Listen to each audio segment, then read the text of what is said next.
Hoje, como prometido, a gente vai falar de um personagem que, se você gosta de ação como eu, você tem que assistir todos os filmes que levam o nome dele.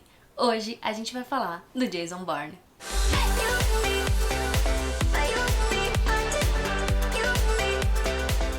Como vocês sabem, eu sou muito fanática por ação e o Jason Bourne foi o primeiro filme, né, que me fez entrar nesse mundo e me apaixonar completamente.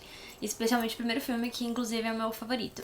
Então, hoje eu decidi trazer todos os filmes, mas com um adendo. Eu vou dar algumas coisas, algumas curiosidades do por trás das câmeras que eu acho que valem muito a pena e que, se você não assistiu, vai te convencer a assistir. O primeiro filme, como eu falei, é o meu favorito, se chama The Bourne Identity, ou Identidade Bourne.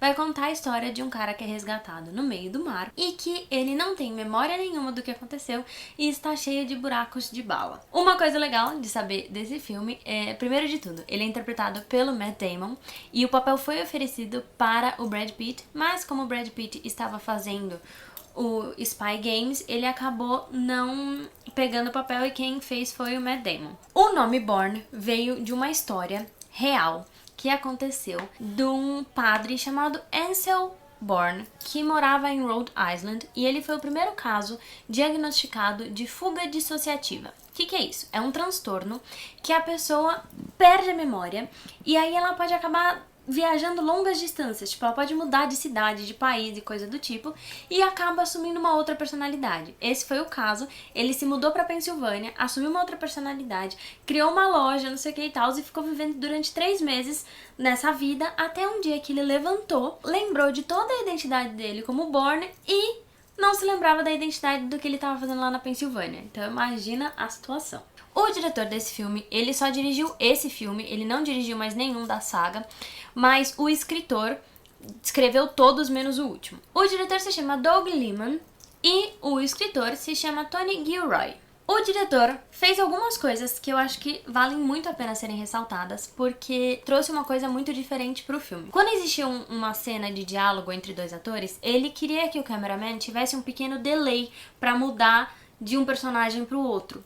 Então, ele não deixou o cameraman participar dos ensaios, porque assim ele não saberia quem ia falar seguido, e aí ele tinha que demorar um pouco mais para poder mudar a câmera para dar um efeito mais legal. Além disso, o diretor várias vezes pegou na câmera para criar uma intimidade maior com a cena, com os atores e com a história. A célula que treinou o Jason Bourne, a chamada Treadstone, é na verdade baseada numa célula verdadeira da CIA chamada The Enterprise. Além disso, o diretor usou alguns relatos que o pai dele contou de algumas coisas que ele participou para dar alguns detalhes para a ação ou para a situação do Jason Bourne. Isso nos leva ao segundo filme, que se chama The Bourne Supremacy, ou Supremacia Bourne, em que o Jason Bourne é acusado de fazer parte de uma missão que dá errado pela CIA e ele vai ter que sair do plano dele que ele tinha lá de relaxar e viver a vida plena e voltar para a ativa e conseguir sobreviver. Esse filme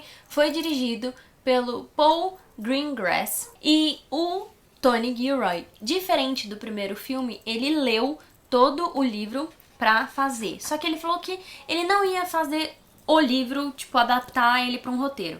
Ele ia pegar algumas coisas importantes que ele achava e colocar no roteiro, mas ele ia dar a interpretação dele pro filme. Uma outra coisa muito legal de se saber é que tem uma cena em que eles brigam com uma revista. A revista é usada como arma. Não vou contar mais nada, mas o que aconteceu? O coordenador de luta falou que andava pelo set procurando coisas que pudessem ser usadas como armas. Aí ele achou uma revista e falou, vamos usar a revista. Aí todo mundo, lógico que não, tipo, não faz o menor sentido, isso daí não pode ser usado como arma. E ele conseguiu mostrar e provar que podia ser usado. Bom, resumo da ópera. O Matt Damon e o cara que trabalha com ele, que é o Martin Csokas, ficaram se batendo antes da cena com a revista, o que gerou vários roxos nos dois. Então eles acabaram comprovando que sim, uma revista pode sim ser usada como arma. E isso nos leva ao terceiro filme, que é o The Bourne Ultimatum, ou O Ultimato Bourne. O Jason Bourne decide que ele vai tentar entender como que ele entrou pra isso tudo, o que aconteceu, ao mesmo tempo em que ele tem que se salvar da CIA. Então ele vai ainda, a CIA ainda tá atrás dele, ele tem que dar um jeito aí e descobrir o passado dele. Algumas curiosidades. A primeira de tudo ele foi o primeiro dos 3 filmes a ser indicado e ganhar os Academy Awards. E ele entrou, inclusive, para 1001 filmes que você tem que assistir antes de morrer. Quando eles foram filmar em Tangier, eles estavam filmando durante o Ramadã. E aí, os muçulmanos que faziam parte da equipe disseram que foi um momento muito cansativo, porque você tinha que fazer todas as filmagens e ao mesmo tempo você não tinha essa alimentação. E aí, a equipe, que não fazia parte disso tudo, passou a comer de uma forma discreta pra não fazer ninguém se sentir mal. Além disso, tem uma cena em que a Nick e o Jason vão conversar num café. Esse café, na vida real, durante o momento em que a Tangier era uma cidade internacional, foi usado como refúgio para espiões e emissários. E uma outra coisa muito interessante, é um easter egg.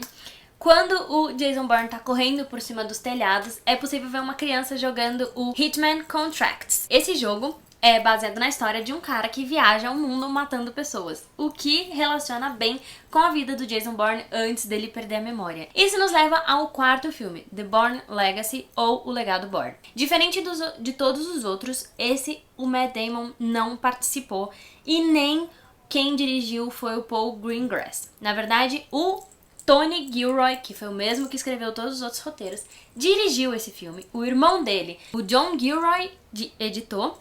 E o outro irmão deles, o Dan Gilroy, foi o que ajudou ele a escrever o roteiro. Ou seja, a família inteira faz parte e, né, já dá pra montar uma produtora, porque todo mundo ali faz uma coisa diferente. Nesse, vai contar a história de um outro projeto que acontece também dentro da CIA e que eles estão decidindo cortar as pontas, né, por causa de tudo que tá acontecendo com Jason Bourne. A história dele é paralela tanto com o Supremacia e o Ultimato. O filme conta com o Jeremy Renner no papel de Aaron Cross e com a Rachel Weisz no papel de June Morrow. A Rachel Weisz é casada com o Daniel Craig.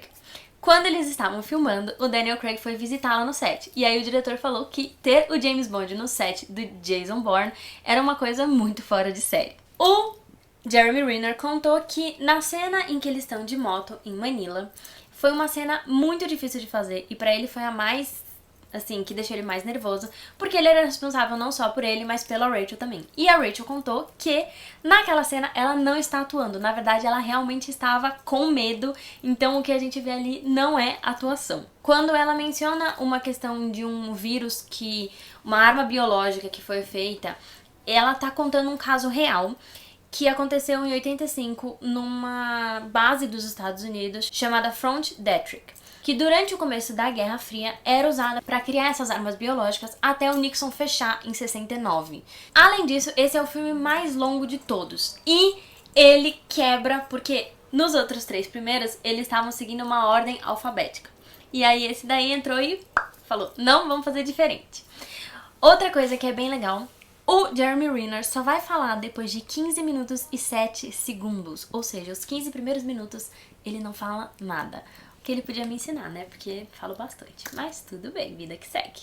O Matt Damon também falou que ele não vê o universo do Aaron Cross e do Jason Bourne se cruzando. Então, por mais que eu torcesse muito para que eles fizessem um filme juntos, vai ter que ser em outro universo.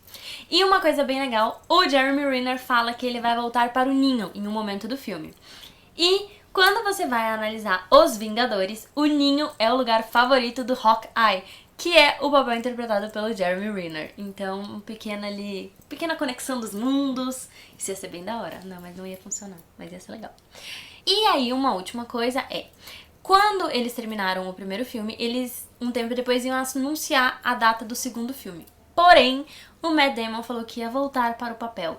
E aí, eles decidiram dar prioridade ao Matt Damon porque os fãs eram originalmente do Matt Damon. E isso nos leva ao último filme, chamado Jason Bourne.